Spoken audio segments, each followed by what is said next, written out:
네, 중국이 내년부터 요소 쿼터제를 시행할 것이라는 전망이 나오면서 요소 수출 제한이 장기화되는 것이 아니냐는 우려가 커지고 있습니다. 온라인에서는 요소수 값이 30% 가까이 오르는 등 가격 급등 조짐도 보이고 있는 상황인데요. 시장의 불안감이 커지자 정부는 오늘 요소수 관련 대책 회의를 열 계획입니다. 예, 중국이 요소 수출을 제한하면서 우리 업계에도 비상등이 켜졌는데요. 오늘 관련 내용들 정철진 경제평론가 모시고 이야기 나눠보겠습니다. 어서 오십시오. 네, 안녕하십니까. 예, 안녕하세요. 중국이 또다시 요소 수출을 중단했습니다. 그렇습니다. 또라는 또 생각이 드는 상황인데 지금 현재 어떤 상황입니까, 평론가님? 말씀하신 대로 중국 예. 당국에서는요, 수출, 요소수 관련한 수출을 전격 중단한 상태고요.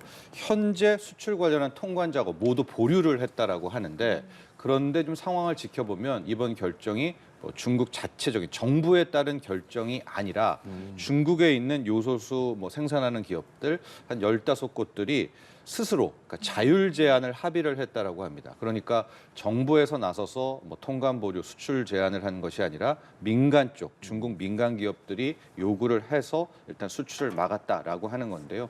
문제는 조금 이따 차차 이야기를 하게 보겠지만 이게 단기적인 조치 같지가 않습니다. 중국의 관영 매체들을 좀 보면 아예 지금 내년 혹은 중장기적인 요소수 수출 제한에 대한 일명 쿼터제까지 언급을 하고 있거든요. 할당제죠.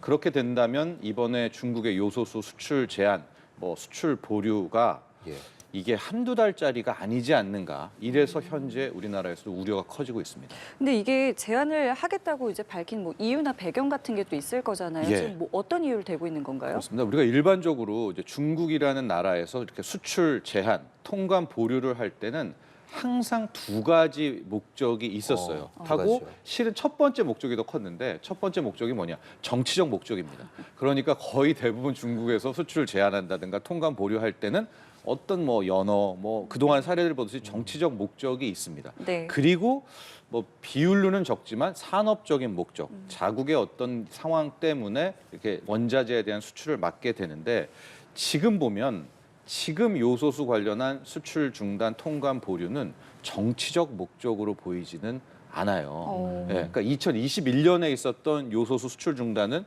이건 거의 누가 봐도 확실한 정치적 목적이었었거든요. 네. 근데 지금 중국이 취하고 있는 수출 중단은 정치적 목적이라기보다는 중국 내부의 문제, 비료 부족 등등이겠죠. 차차 설명해 드리겠습니다만. 그래서 민간 기업이 먼저 원했고 이에 따라서 이제 중국 당국이 수출을 들어간 것이 아닌가라고 보고 있습니다. 실질적으로 우리 정부에서도 아마 우회적으로 파악을 해봤는데 이게 정치적인 보복, 정치적 목적으로 수출을 끄는 것은 아니고 전격적으로 중국 내부 상황 때문이다. 이렇게 우리 정부도 파악을 하고 있습니다. 네. 내부 상황이라는 건 중국 내부에서 요소가 부족하다. 그 맞습니다. 거겠죠? 예, 맞아요. 이 요소수, 요소에다 물 타는 거죠. 요소라는 것은 우리가 말하는 그 암모니아와 이산화탄소 섞은 이런 건데 이게 가장 많이 쓰이는 게 역시 비료입니다. 예, 그래서 요소가 비료의 원료가 되기도 하고 우리나라에서는 이제 경유차를 몰게 될 때 에드블루라는 이름으로 아마 그렇죠. 경유차 모시는 분들은 다 알 것 같은데요. 그 질소 산화물을 좀 저감 장치, 배기가스 저감 장치로도 쓰이고 철강이라든가 화학에 또 이거 소위 말하는 이런 거에 용도로 산업용 용도로 쓰이게 되는데 중국은 실은 이 요소수가 비료의 원료의 비중이 상당히 큽니다. 근데 최근에 인도가 거의 전 세계 요소수를 싹쓸이하면서 중국 쪽도 수요가 크잖아요. 근데 중국 쪽 수요가 이제 완전히 없어져 버린 거예요. 인도한테 다 뺏겨버리면서 맞추지를 못했기 때문에 실은 중국 비료업계에서 먼저 요소 대란이 난 것이고 이것이 일종의 쿠션을 돌아서 수출 중단하고 우리나라의 이제 산업계까지 영향을 미치게 된 거예요. 예, 중국의 그럼 상황을 조금 더 보면 내년에 요소 쿼터제 시행한다라고 밝혔어요. 어떤 내용입니까? 현 상황으로 보면 할 것 같습니다. 이제 쿼터제라는 게 할당을 주는 건 아니겠습니까? 네. 이게 뭐냐? 어떤 방식일지는 아직은 모르겠지만 중국이 수출을 할 때 A 국가, B 국가, C 국가 등등을 나눠서 큰 틀에서 자체 생산의 요소수 중에서 수출에 대한 쿼터를 정하고요. 이 수출 쿼터 중에서 다시 각국의 쿼터를 또 배분하게 되고 아마 이런 형태로 내년 한 해는 지속되지 않을까 하고 중국이 그동안의 이런 정책 실행 방식을 보면 먼저 관영 매체에서 운을 뗍니다. 하고 그거를 시행을 하는데 지금 관영 매체가 거의 앞다투어 쿼터제 얘기를 하는 것을 보면 아마도 실은 내년 뭐 최소한 내년 한 해 동안이라도 중국은 요소수 관련한 이 수출 할당을 실시할 가능성이 높아 보인다. 이렇게 지금 보여집니다. 분위기를 보면은 이제 사실상 그 추세로 갈 것 같다라는 네. 말씀이신데 어쨌든 이제 우리 정부도 대책을 마련해야 되잖아요. 대책 회의를 연다고 하는데 뭐 어떤 내용들이 그럼 논의될까요? 이게 단기적으로는 취할 수 있는 방법이 많지는 않죠. 우리나라가 뭐 요소를 생산하지를 않거든요, 거의. 예, 예. 이게 뭐 수지 타산도 안 맞고 정말 또 저가 경쟁에 밀리고 있기 때문에 실은 우리나라 기업들은 당장에 뭐 이렇게 많이 생산할 수가 없습니다. 그런데 네. 현재 회의 내용을 보면 그래도 뭐 롯데라든가 아니면 일부 중소기업을 통해서 뭐 생산 뭐 자체를 좀 검토하고 있는 것 같고요. 그리고 아마 다변화에 대한 이야기를 하고 있는데 이게 뚝딱 되지는 않거든요. 그래도 어떤 식으로든 중국이 막혔다고 보고 우리가 그동안 많이 추진해왔던 베트남이라든가 뭐 카타르라든가 이런 나라들 통해서 수입 다변화에 대한 노력들을 빠르게 하고 있고요. 당국은 3개월치 정도는 충분히 국내에 지금 확보가 되어 있다. 그렇다면 3개월 내에 어떤 식으로든 이 좀 판로를 뚫어내면 해결이 될 수 있을 것 같지 않습니까? 그래서 연일 당국에서도 좀 관련한 대책 회의를 지금 하고 있다라고 합니다. 그 2년 전에도 우리 이 요소수와 관련해서 이제 문제가 있었을 때 중국에 너무 의존한다 이런 이제 지적들 많았잖아요. 네. 지금은 뭐 어느 정도 수준인가요? 이게 그동안의 상황이 좀 급변하고 또 급변을 했는데요. 네. 그러니까 2021년에는 중국이 거의 누가 봐도 확실한 정치적 목적으로 요소수를 막았잖아요. 네. 그래서 이제 그때 부랴부랴 우리가 뚜껑을 열어봤더니 뭐 그 소위 말하는 에드블루 같은 경우에 네. 차량용이라든가 산업용은 90% 가까이 중국한테 의존을 하고 있다라는 게 파악이 되면서 예. 이러면 안 되겠다. 다변화를 하자. 그래서 부랴부랴 그 다음에 2022년부터 다변화를 했습니다. 네. 그래서 베트남이라든가 카타르라든가 통해 가지고 많이 다변화를 해서 지금 중국 비중이 70%대까지 떨어지고 뭐 순간적으로는 뭐 69%이 정도까지 왔었다가 다시 올랐네요. 다시 90%가 된 거예요. 그러니까 예. 저 사연은 뭐냐? 저 요소수라는 게 예. 앞서도 말씀드렸지만은 진짜 부가가치가 없는 저가 생산을 하는 마진이 거의 없는 상품이거든요. 네. 그러니까 우리나라도 안 만들죠. 그런데 저걸 유통하려면은 수입사가 있을 거 아니에요. 그렇죠. 근데 수입사 입장에서도 유통 마진을 먹잖아요. 근데 카타르라든가 베트남에서 수입을 하게 되면 물류비가 엄청나게 오는 비용이 더 드는 맞습니다. 거예요. 일단 거리가 머니까. 거리가 머니까. 그러니까 이 수입하는 쪽에서도 야 이러면 안 되겠네. 그러면서 다시 가까운 곳에 있는 중국 거를 찾게 되면서 예. 저 수입 다변화라는 게 유야무야했고 그리고 우리도 약간 방심했던 게 예. 2021년은 제가 말씀드렸지만 정치적 목적이었잖아요. 네. 근데 그게 풀렸잖아요. 그러니까 뭐 또 하지는 않겠지 이런 생각을 좀 하다가 이번에는 정치적 목적이라기보다는 중국 내부에 어떤 상황 변수, 산업적인, 농업적 변수가 생긴 것 아니겠습니까? 그렇게 되니까 실은 우리가 그때 좀 더 박차를 가할 걸 이런 아쉬움이 남았습니다. 2년 전에 비슷한 일이 있었고 네. 그래서 노력을 했다가 다시 돌아왔다. 네, 그럼 지금은 또 다른 노력을 해야 다른 변화가 있게 될 텐데 그렇습니다. 또 정부 차원에서 그런 식의 뭐 더 많은 논의들을 하기 위해서 어떤 것들이 좀 필요할까요? 아마 이제 뭐 공급망 지원법 뭐 이런 것도 공급망 다변화법 이런 얘기들이 실은 중장기적으로 많이 오고 갔었어요. 그 2년 전대로 돌아가 보면 그래서 그 내용은 뭐냐면 이런 요소수뿐만이 아니라 이게 뭐 만들기가 어렵지도 않고 누구나 할 수 있는데 우리나라의 생산 기업이 마진이 안 맞아서 수지 타산이 안 맞아서 실은 생산을 안 하는 것들 그런데 중국 비중이 큰 것들은 일종의 법으로서 지원해 주자.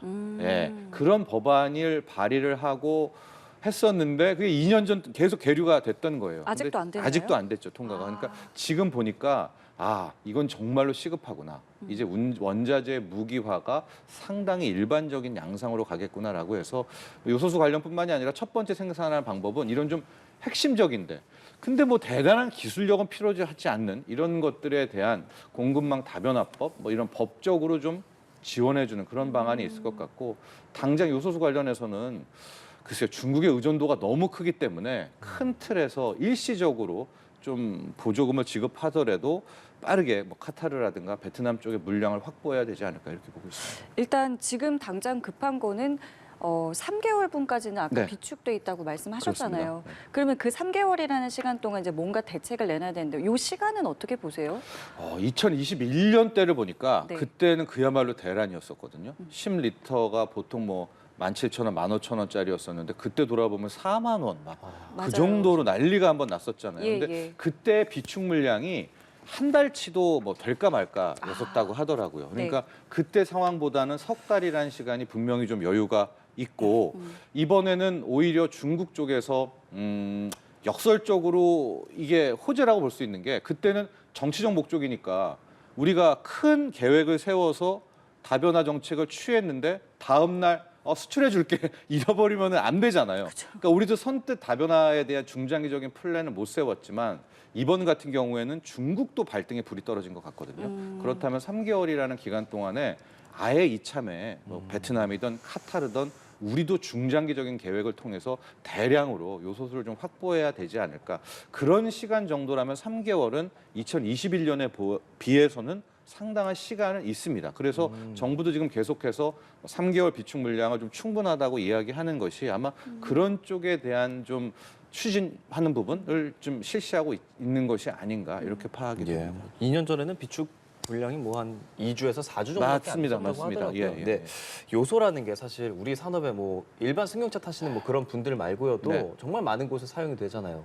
이게 부족해졌을 때 생겨나는 현상이나 뭐 경제적인 파급력 좀 어떻게 생각하세요? 이제 큰 틀에서 보면 이제 앞서 말한 것처럼 비료 수요가 있고요. 예. 또 차량용 수요, 산업용 수요 이렇게 될 텐데 비료에 들어가는 요소 비료는 국내에서 다변화도 많이 했고 뭐 상당 부분 중국 쪽을 좀 탈피를 했습니다. 탈중국을 해서 예. 비료 쪽의 요소는 중국 비중이 아마 30%도 안 될 겁니다. 아. 20% 정도였기 때문에 예. 이번에도 뭐 타격은 있겠지만 비료 쪽보다는 이제 두 번째, 세 번째 차량용 수요와 산업용 수요가 있을 것 같은데 차량용 수요는 상당히 크죠. 우리가 2021년에도 그랬지만 경유차에는 이 에드블루 이 네. 요소수 없으면은 실 안 되거든요. 2년 전에 생각해 보면 뭐 트럭들이 못 움직여서 뭐 물동량까지 줄어든다고 예, 이런 예. 소식도 전했었던 것 맞습니다. 같거든요. 예, 그겁니다. 그게 핵심적인 거였고 당시에도 컨테이너 화물 기사님들도 이것 때문에 정말 예, 골머리를 예. 앓아서 음. 지금도 좀 보면 막 10통씩 사가신다라고 하는데 가장 큰 게 이제 산업용 쪽에 그 차량용 차량용. 쪽에서는 컨테이너 그것이 물류 수출 이게 진짜 최악의 경우에는 아예 멈춰버리죠. 그쵸. 예, 항구에서 그냥 물량이 그대로 있던 상황까지 올 수가 있기 때문에 아마 그 영향이 가장 클 것 같고요. 산업용 쪽에서 지금 철강 회사라든가 화학 회사는 나름대로 좀 확보를 하고 있다라고 전원이 들리고 있습니다. 이게 2년 전에 생각해 보면 뭐 사재기도 네. 있었고요. 뭐 굉장히 비싸게 파는 그런 문제들도 있었기 때문에 그 일이 일어나지 않도록 말씀하신 것처럼 이제 주어진 3개월 안에 뭔가 좀 신속하게 진행이 되어야 하는데 지금 벌써부터 이제 약간씩 그런 움직임은 좀 보이고 있는 것 네. 같아요. 근데 제 차가 실은 경유차거든요. 그래서 저도 이제 어젯밤이랑 예. 오늘 이렇게 좀 봤는데 예. 그 2만 원대는 있는 것 같아요. 그러니까 한 15,000원, 17,000원 대비해서는 벌써 한 뭐 10% 이상은 올랐고 그러니까 평소에가 한 17,000원 정도 하죠. 정도. 예, 정도 하는데 2만 원대고 일부 지금 온라인 판매업자 중에서는 뭐 3만 원, 아, 3만 벌써요? 5천 원도 벌써 부르고 있는데 아마 그건 좀 과한 것 같습니다. 그러니까 그런데 현재가 지금 아마 좀 어떤 좀 사재기에 대한 조짐의 초입이 아닌가라고 보고 있고 그럴 수 어제 있죠. 정부에서 또 그런 얘기를 했어요. 언론에서 자꾸 요소수 할 때 사재기가 더 심해진다. 이게 또 뭐 반은 맞고 반은 틀린 것 같은데 이에 앞서서 좀 정부가 물량 괜찮다라든가 네. 특히 좀 일시적으로 한 2, 3주 정도는 단속이란 표현이 좀 그렇지만 이런 부분은 현재가 부족한 거는 아니거든요, 이게 분명. 심리잖아요. 예, 심리 때문에 또 예. 사재기가 될까 말까 하는 부분이기 때문에 그런 유통 쪽이나 이 부분에서는 요소수 사재기라든가 특히 요소수가 충분한데도 물량을 붙잡아 놓는 그런 또 공급처들이 있을 겁니다. 지금 얼마나 있는지를 좀 투명하게 알려주는 것도 좀 맞습니다. 필요할 예, 것 그런 같고요. 것들을 통해서 예. 한 2, 3주 정도 좀 정부가 살짝 이 유통 쪽에 개입하는 것도 필요하지 않을까 보여집니다. 네. 사실 요소수 가격 말고도 좀 뛴 것이 관련 종목의 주가들이 뛰었다고요? 예. 뭐 어떻습니까? 그런데 제가 보기에 크게 연관성은 없어 보입니다. 아, 그래요? 보니까 예, 비료 관련한 업체들의 주가가 아. 크게 뛰었고 예. 또 보니까 중국 쪽의 그 원천 원자재들, 뭐 히토류 관련한 주식도 함께 올랐는데 아마도 그건 이번에 수출 제한이 2년 혹시라도. 전처럼 맞습니다. 예. 또 중국이 목리를 부리는 것 아닌가 이러다가 중국이 전반적인 원자재를 다 붙잡는 거 아닌가라는 또 이런 생각으로 뭐 중국 관련 히토류주 또 비료주들이 올랐는데 실은 말씀드리지만 우리나라에서 요소수 생산은 거의 못하기 때문에 네. 특별하게 요소수 관련주 이게 실적으로 이어지는 뭐 그런 기업은 좀 많지는 않아 보입니다. 아, 이거 역시 그러니까 심리인 거잖아요. 맞습니다. 테마를 형성했다 이렇게 보여집니다. 아, 근데 이게 아까 말씀하셨지만 뭐 어쩌면 최소한 내년 1년, 네. 그렇죠? 그리고 일단 지금 당장 눈앞에는 보이고 있는 상황이고 이게 1년 이상 장기화될 가능성은 좀 어느 정도 있다고 보세요? 최소한 내년 1분기까지는 뭐 누가 봐도 이어질 것 같고요. 왜냐하면 지금 12월에 통관 보류니까 이걸 1월에 풀어줄 것 같지는 않거든요. 예. 그렇다면 1분기까지 간다라고 치면 실제적으로 향후 내년 상황이 중요한데 네.